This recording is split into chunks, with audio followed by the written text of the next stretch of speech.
Wala nang maraming paligoy-ligoy pa, diretso sa punto na. Maiksi lang ang komentaryo, pero diretso sa punto. Maraming kuro-kuro, may tiwali, may totoo. Dito, sa Puntong Diretso tayo. Punto Diretso. Ayan, mga kabunyog, mga kababayan, punto diretso ulit tayo. Puntohan natin itong si Rubin at Sara. Si Rubin Padilla at si Sara, kawawa. Excited na. Excited na sana. Akala nila marirelease na talaga si Duterte, interim release. Grabe na ang ginagawa nilang paghahanda. Kaya lang, nabudol pala sila ni Kaufman.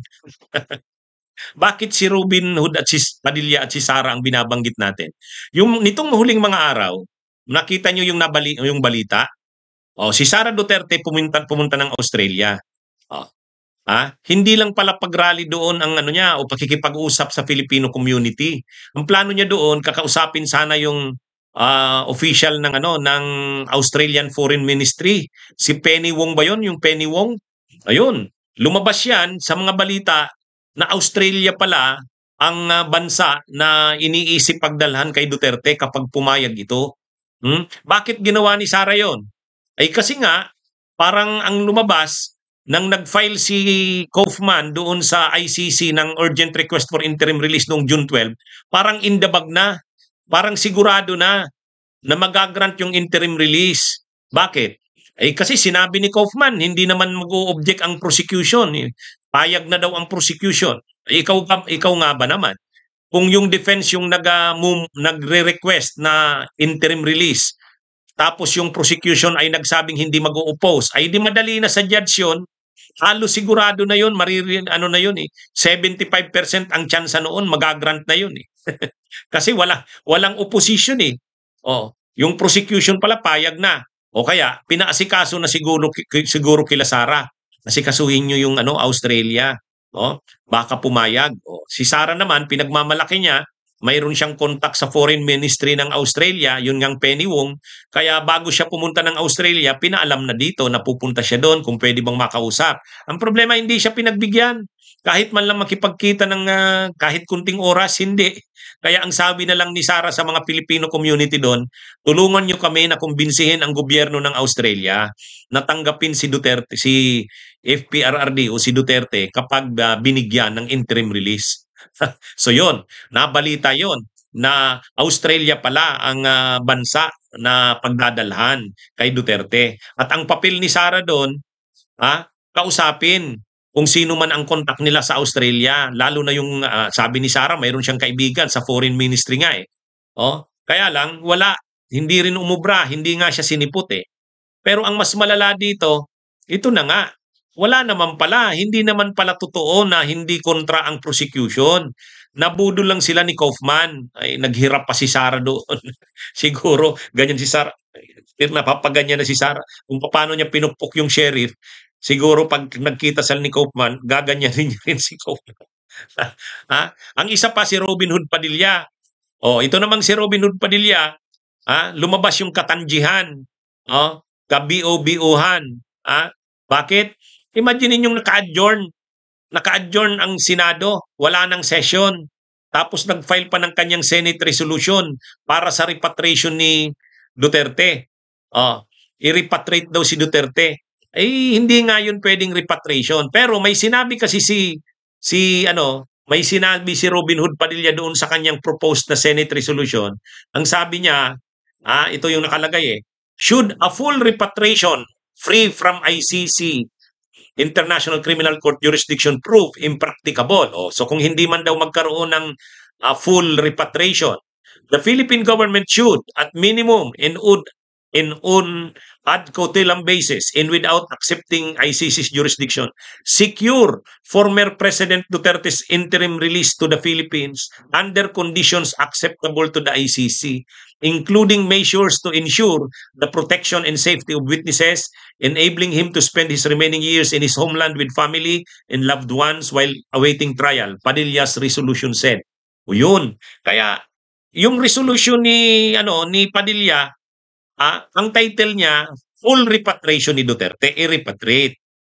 Pero may nakalagay ni Colatilya pahabol Kung hindi naman marirepatriate si Digong o si tinatawag nilang Tatay Digong nila, si FPRRD, yung Pilipinas daw, tanggapin si Duterte kung mag-grant ang interim release nito. So parang nakalugar na si Robin Hood Padilla din na mag-grant ang interim release. Kaya parang inaantabayan na ni Padilla at ang inaasikaso ni Padilla na makuha ang suporta ng Senado sa pamamagitan ng kanyang inisponsora na resolution, suportahan ng mga kapwa niya senador na kung mag-grant ang interim release, tanggapin ng Pilipinas.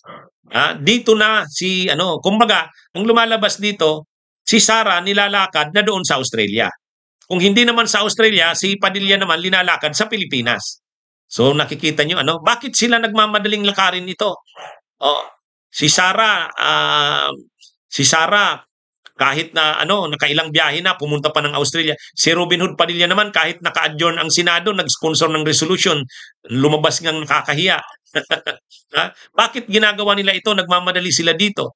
Kasi posible na daw na i-grant ng ICC, pre-trial chamber, yung motion, yung urgent request ni Kaufman ng interim release. Kapag nagtanong ang judges kung saan dadalhin, dapat ready ang sagot.